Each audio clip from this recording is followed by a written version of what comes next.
Bueno, muchas gracias, hermano. Bueno, lo primero que tengo que decir es que empezamos muy tarde, así que me van a dar un poquito de tiempo para terminar un ratito más tarde, pudiendo estudiar la palabra del Señor. Eh, Ustedes saben que a través de los miércoles del mes de enero, febrero y marzo, vamos a poder estar contemplando los milagros de Jesús. O sea que los devocionales que tengamos todos los miércoles van a estar orientados también a esto. ¿Cuál es el milagro que nos toca hoy? Bueno, el tema de hoy es Jesús calma la tempestad.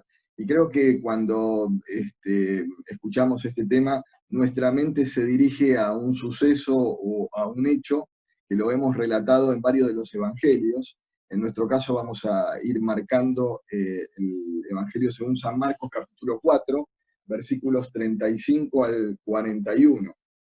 Eh, yo creo que la mayoría lo sabemos, pero ahora lo vamos a leer como para poder ir comentando algunas cositas también. Antes de entrar a esta situación que vivió el Señor Jesús con sus discípulos, quisiera hacer un poquito una introducción para que nosotros podamos conocer y para que podamos tener una idea más vasta de qué aconteció en esa región, de qué sucedió en ese lugar particular. Bueno, esto hace un poco a la exégesis del pasaje, al contexto geográfico y al contexto bíblico, histórico de lo que sucedió en aquel tiempo también. Estamos hablando de que lo que aconteció, aconteció en una determinada región, y es la región de Galilea, es la región de Galilea.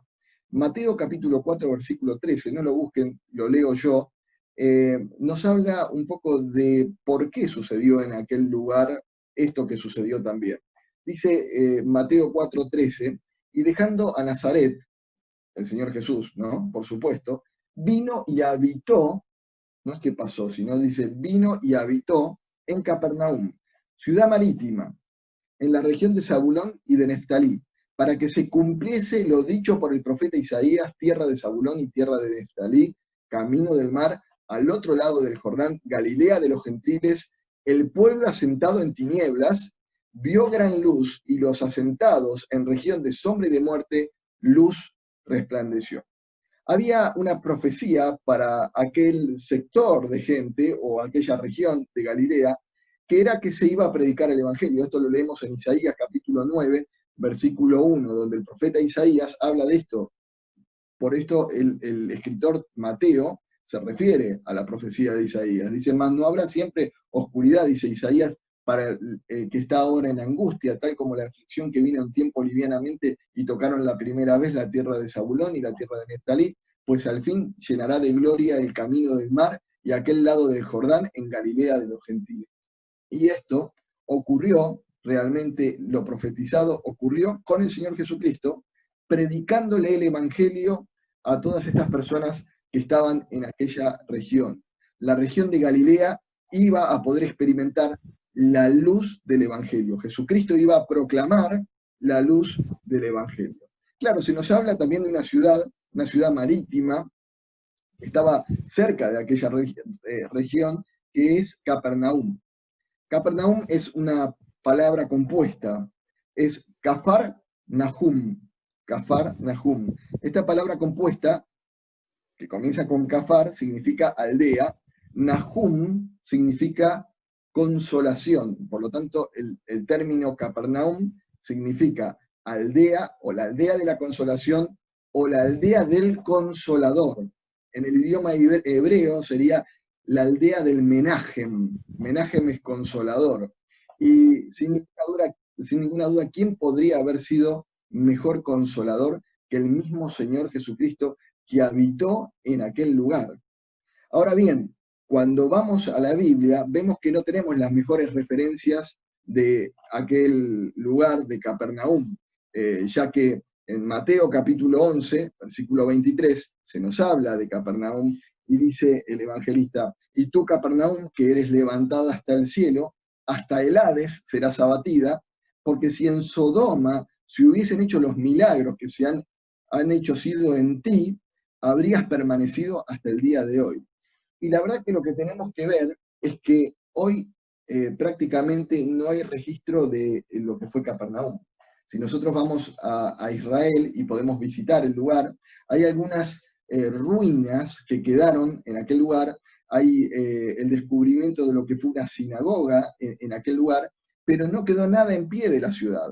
O sea, cumpliéndose también la profecía de parte del Señor de que no iba a quedar nada de esa ciudad, porque fue una ciudad rebelde, porque fue una ciudad que, viendo muchísimos milagros que el Señor Jesucristo hizo, no se convirtió realmente al Señor. Y podemos ver que se cumple la profecía de Isaías en los que habitaban en Galilea, pero también se cumple la profecía de lo que el Señor dijo acerca de Capernaum. Ahora bien, estamos en Galilea, en la región de Galilea, y la región de Galilea tenía lo que se llamaba tiene lo que se llama el mar de Galilea. Y el mar de Galilea no es un mar abierto. Yo cuando fui creciendo de chico pensaba de que esto realmente era un mar, que tenía alguna conexión del Mediterráneo o de donde fuera, que entraba agua salada del mar y se conformaba en un mar. Pero claro, cuando uno va aprendiendo un poco de geografía bíblica y se va interiorizando, se va dando cuenta que esto no es un mar y que el agua no es salada, sino que el agua es dulce y que más que un mar es un lago, el lago de Tiberíades o el lago de Genesaret, ¿no? Así llamado también, o mar de Galilea. El mar de Galilea tenía una longitud de 54 kilómetros y una profundidad de 40 metros aproximadamente. Podemos ver que no era algo extremadamente grande, no es algo extremadamente grande hoy. Está a 212 metros bajo el nivel del mar, el lago. Por lo tanto, está mucho más abajo que el nivel del mar. Para hacer una comparación, si nosotros quisiéramos tomar una comparación, podríamos ver que el lago Nahuel Huapi, que lo tenemos en el sur de la Argentina, tiene unos 530 kilómetros cuadrados. Y la profundidad del lago Nahuel Huapi es de 460 metros, 11 veces más profundos que el lago de Genesaret, o lo que es el mar de Galilea.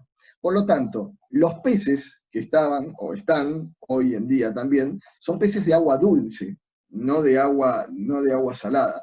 Y la mayoría de los que vivían en Galilea eran pescadores, porque la dieta, digamos, de las personas que vivían en aquel lugar se basaba también en los peces que se podían comprar, o los pescados que se podían comprar de aquel mar también. Claro, para ir a buscar los peces o ir a buscar los pescados, hacía falta adentrarse al agua, y para eso había que embarcarse.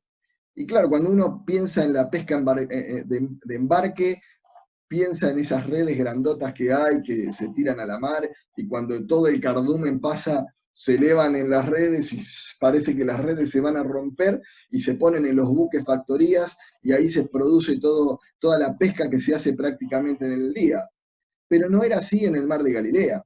No era de esta forma. Se utilizaban redes, pero no había tampoco grandes cardúmenes que pasaran todos juntos, salvo aquel milagro que se produjo por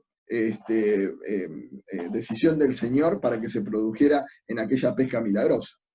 Ahora bien, ¿cómo eran los barcos? Los barcos eran barcos pequeños.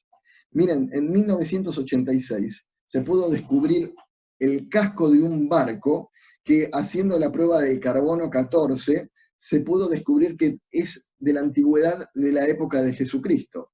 Estaba enterrado ahí a la vera, digamos, del mar de Galilea, y los arqueólogos lo que hicieron fue recuperarlo, restaurarlo, y hacerle esta prueba de carbono 14 para darse cuenta de qué época era, la época del Señor. No sabemos si realmente el Señor se subió a ese barco. Ese barco lo llaman la barca de Pedro, y está hoy en un museo en Israel y se puede ver. Pero para que nos demos un poco idea de cómo eran las barcas en aquel tiempo, tenemos que decir que las barcas tenían aproximadamente 8 metros de largo por 2 metros 30 de profundidad y 1 metro 35 de altura. Eran barcas que entraban unas 15 personas aproximadamente, no sé si les suena el número, 15, donde 4 tenían que ir remando, y a veces se le colocaba una vela cuadrada para que se pueda impulsar directamente la barca. Seguramente en una barca como esta estuvo el Señor y seguramente Él tuvo la participación en este tipo de embarcación. Ahora, otro de los aspectos que tenemos que tener en cuenta, que hacen a la historia que vamos a poder ahora leer, es que en el mar de Galilea había fuertes tormentas. Al estar tan bajo del nivel del mar, el mar está arriba y el lago está abajo, al estar circunscrita por montañas o cordones montañosos o sierras o laderas, el viento frío que ingresaba al mar de Galilea chocaba con la parte superficial del agua caliente y se generaban grandes tormentas que hacían que hubiesen olas de hasta 9 metros de altura. Por lo tanto, no eran tal vez una tormenta marítima, donde las olas son mucho más altas, pero cualquiera de nosotros tendría miedo de una ola de 9 metros, ¿no? De altura también. Bueno, dado un poco este marco, esta introducción a lo que vamos a leer, ya tenemos un poco la información. Y ahora vamos al pasaje de Marcos, capítulo 4, versículos 35 al 41. Marcos capítulo 4, 35 al 41. Dice así la palabra de Dios. Aquel día, cuando llegó la noche, les dijo, pasemos al otro lado. Y despidiendo la multitud, le tomaron como estaba en la barca, y había también con él, dice, otras barcas. Pero se levantó una gran tempestad de viento y echaba las olas en la barca de tal manera que ya se anegaba. Y él estaba en la popa, durmiendo sobre un cabezal. Y le despertaron y le dijeron, Maestro, ¿no tienes cuidado que perecemos? Y levantándose, reprendió al viento y dijo al mar, Calla, enmudece. Y cesó el viento y se hizo gran bonanza. Y les dijo, ¿por qué estáis amedrentados? ¿Cómo? ¿No tenéis fe? Entonces temieron con gran temor y se decían uno al otro, ¿quién es este que aún el viento y el mar le obedecen? Miren, lo primero que tenemos que pensar es que el Señor estaba terminando un día de predicación. De forma exhausta estaba el Señor. Desde el principio de la mañana había comenzado a predicarles y a hablarles a los habitantes de Galilea desde un púlpito improvisado, desde la proa de un barquito de estos que describimos recién. El Señor arriba del barco, en la proa del barco, y todos aquellos que estaban escuchándole a la vera del lago, ahí cerquita, escuchando con atención lo que el Señor les decía. Y podemos ver que a través de ese día, si vamos para atrás en la lectura, el Señor les estuvo predicando y les estuvo hablando.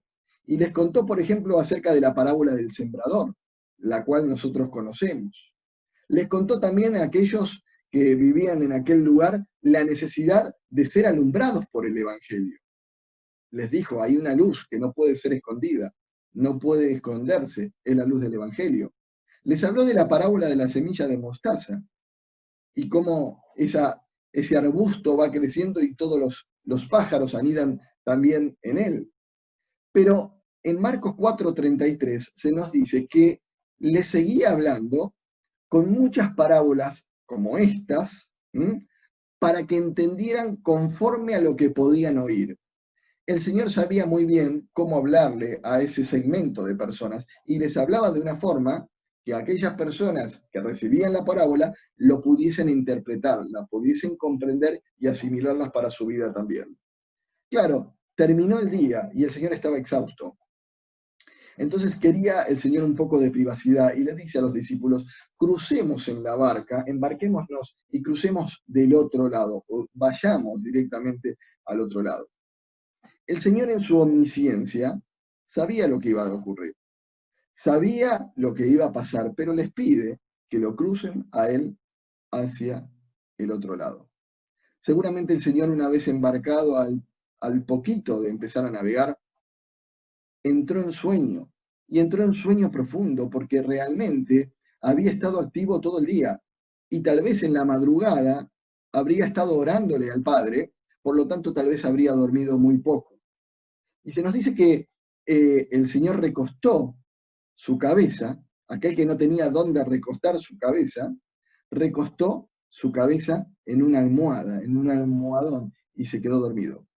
Al poquito tiempo se desató un gran viento de una gran tormenta, y los discípulos, que a veces los criticamos tanto, ¿no? Pero nosotros tal vez seríamos igual, o tal vez peores, entran en una especie de amnesia temporal y no se dan cuenta o se olvidan de un gran detalle, que es que el creador de todas las cosas que conocemos y no conocemos estaba dentro de esa barca.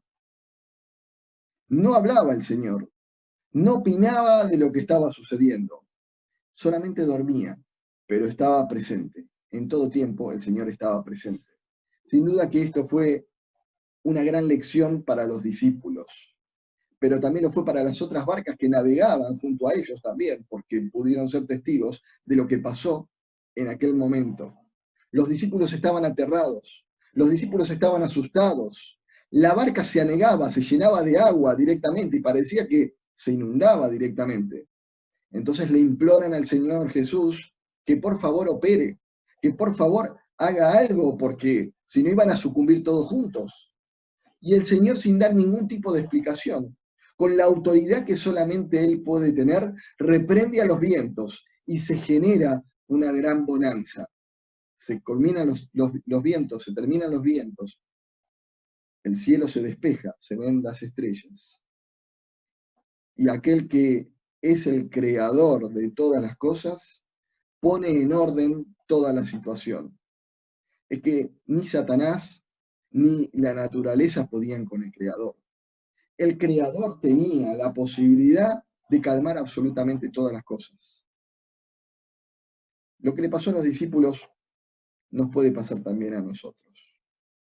Hermanos, muchas veces nuestra barca tiene problemas.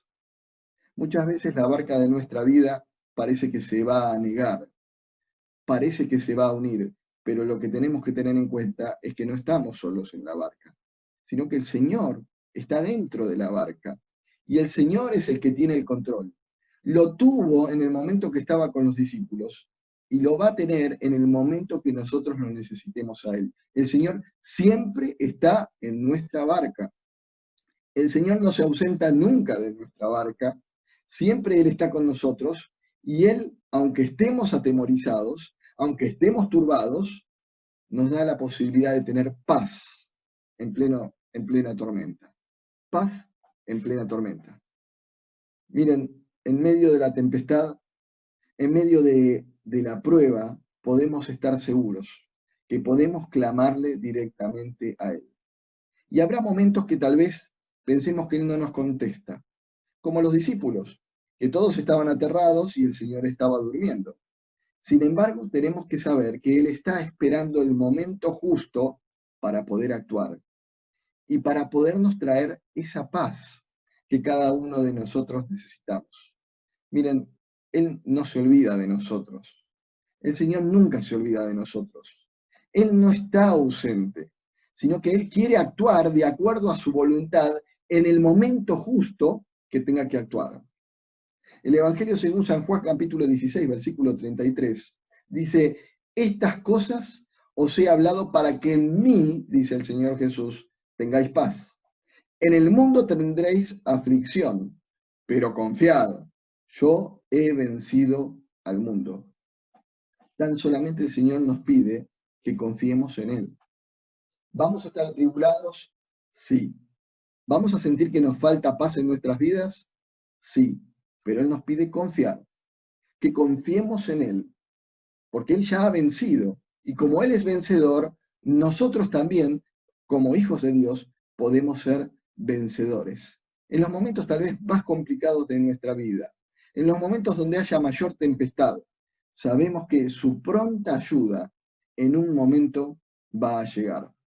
Miren, las tormentas o pruebas, todos en algún momento las vamos a tener que atravesar. Muchas no van a ser fáciles de atravesar, pero la tormenta no es permanente. Siempre después de la tormenta, siempre llega la calma. Y es Muy lindo ver el texto de San Juan, capítulo 14, versículo 27, donde el Señor nos habla de la paz. El Señor es la paz. Dice, la paz os dejo, mi paz os doy. Yo no la doy como el mundo la da. No se turbe vuestro corazón, ni tenga miedo. No se turbe vuestro corazón, ni tenga miedo. Miren, hermanos, cuando tenemos miedo, es un problema porque el miedo nos paraliza. Y el miedo hace que no podamos entender las cosas que nos pasan.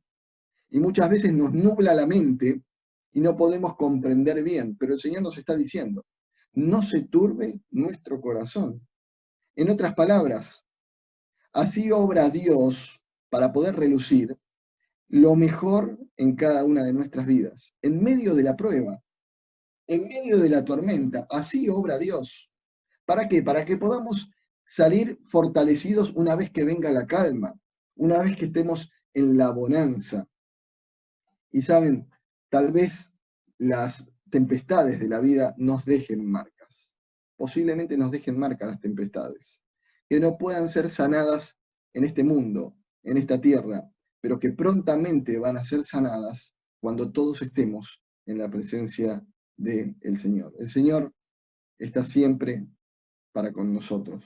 El Señor no nos defrauda, el Señor nos cuida y estará para siempre, permanentemente con nosotros. Para terminar, hermanos, porque quiero ser cortito y me pasé solamente 5 minutitos, que podamos decir, como dijo el salmista, el Señor es nuestro amparo y fortaleza, nuestro pronto auxilio en las tribulaciones.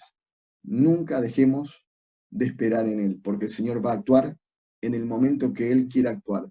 En medio de la tempestad, Él nos va a traer paz. Que el Señor nos bendiga en esta noche. Amén.